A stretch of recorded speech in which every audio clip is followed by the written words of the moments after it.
Hi friends, ഇന്ന് നമുക്കൊരു റാവത്തർ ബിരിയാണി ഉണ്ടാക്കാം. അതിനായി ഒരു പാത്രം അടുപ്പത്ത് വെച്ച് അതിലോട്ട് ആവശ്യമായിട്ടുള്ള ഓയിൽ ചേർത്ത് കൊടുക്കാം. റാവത്തർ ബിരിയാണി വളരെ ടേസ്റ്റുള്ള ഒരു ബിരിയാണിയാണ്. അതുപോലെ എല്ലാവർക്കും ഒരുപോലെ ഇഷ്ടമുള്ള ഒരു ബിരിയാണികളിലൊന്നുകൂടിയാണ്. എനിക്കും ഒരുപാട് ഇഷ്ടമുള്ള ഒരു ബിരിയാണിയാണ്. നമ്മളിന്ന് അടുപ്പിലാണ് കുക്ക് ചെയ്യുന്നത്. എണ്ണ ചൂടായി വരുമ്പോൾ നമുക്ക് അതിലേക്ക് ആവശ്യമായിട്ടുള്ള എല്ലാ സ്പൈസസും ആഡ് ചെയ്യാം.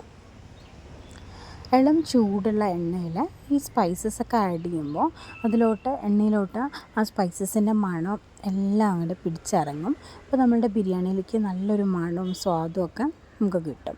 ഇനി ഇത് നല്ലതുപോലെ ഒന്ന് ഇളക്കി കൊടുക്കാം.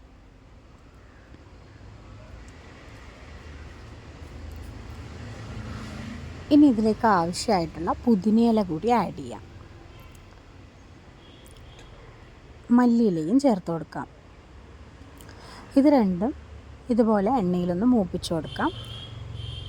ശേഷം ഒരു 2 വലിയ ഉള്ളി ചെറിയ കഷ്ണങ്ങളായി അരിഞ്ഞത് കൂടി ചേർത്ത് കൊടുക്കാം. നല്ലതുപോലെ എണ്ണയിൽ വഴറ്റി കൊടുക്കാം.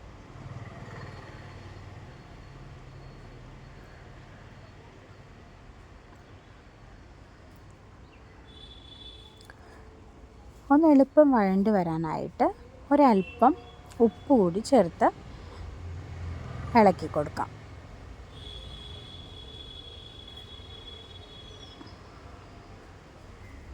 നല്ലതുപോലെ വഴണ്ടി വരുന്നത് വരെ ഒന്ന് വെയിറ്റ് ചെയ്യാം.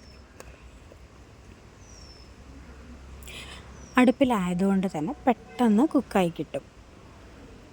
ഇനി ഇതിലേക്ക് ആവശ്യമായിട്ടുള്ള ഇഞ്ചി വെളുത്തുള്ളി പേസ്റ്റ് കൂടി ചേർത്ത് കൊടുക്കാം.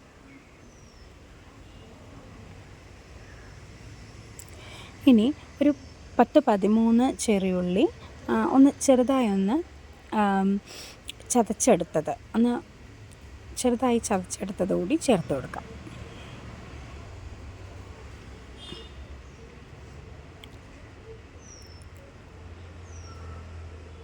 ഇനി ഇതെല്ലാം കൂടി ചേർത്ത് നല്ലതുപോലെ ഒന്ന് ഇളക്കി പച്ചമണം മാറുന്നത് വരെ ഒന്ന് ഇളക്കി യോജിപ്പിച്ച് കൊടുക്കാം. നല്ലതുപോലെ വഴറ്റി കൊടുക്കാം. ശേഷം ആവശ്യത്തിലുള്ള പച്ചമുളക് കൂടി ചേർത്ത് കൊടുക്കാം.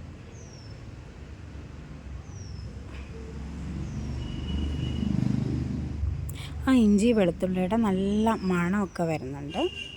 നല്ലതുപോലെ ഒന്ന് വഴറ്റി യോജിപ്പിക്കാം.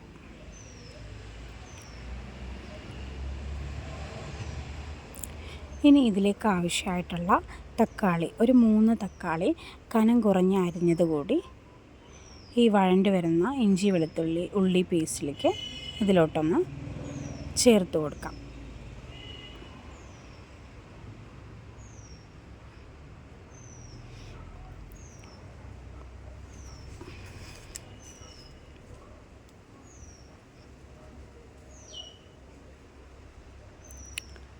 തക്കാളി കൂടി ചേർത്ത് നല്ലതുപോലെ ഒന്ന് ഇളക്കി കൊടുക്കാം.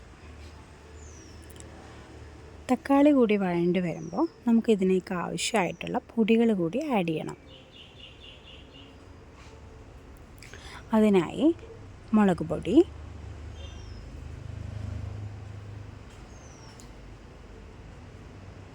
മല്ലിപ്പൊടി,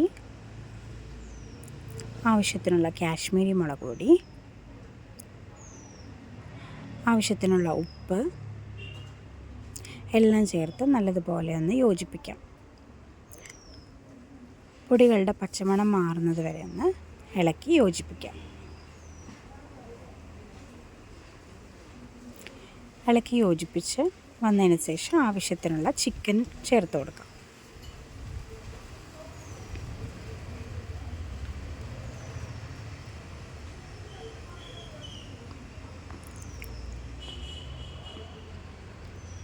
ചിക്കൻ കൂടി ചേർത്ത് കൊടുത്തിട്ടുണ്ട്. ഇനി ആവശ്യത്തിനുള്ള വെള്ളം കൂടി നമുക്ക് ആഡ് ചെയ്ത് കൊടുക്കാം. 1 കപ്പ് അരിയാണ് ഞാൻ എടുത്തിരിക്കുന്നത്. 1 കപ്പ് അരിക്ക് 2 കപ്പ് വെള്ളം എന്നതാണ് കണക്ക്. 2 കപ്പ് വെള്ളം കൂടി നമുക്ക് ചേർത്ത് കൊടുക്കാം.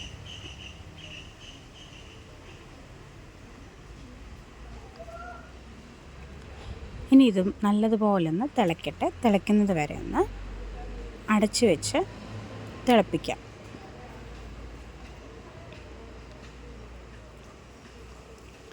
ഇതുപോലെ നല്ലതുപോലെ വെട്ടിത്തിളയ്ക്കുക എന്ന് പറയില്ലേ, ആ ഒരു പാകമായിട്ടുണ്ട്. നല്ലതുപോലെ തിളച്ച് വന്നിട്ടുണ്ട്.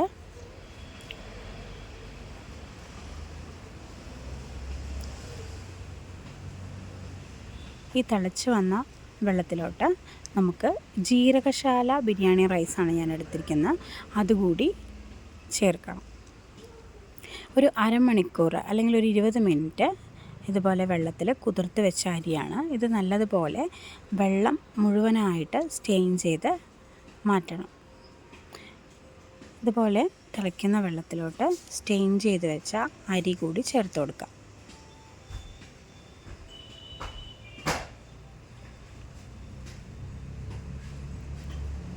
ഇനി ഇത് നല്ലതുപോലെ ഒന്ന് കുക്കാവുന്ന വരെ അടച്ചു വയ്ക്കാം.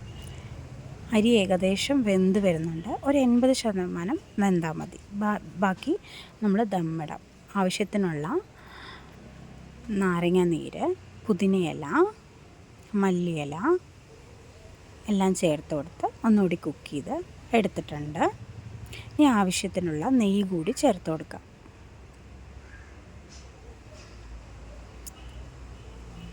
ഇനി ഒന്ന് ഇളക്കി യോജിപ്പിച്ച് ദമ്മിടാം.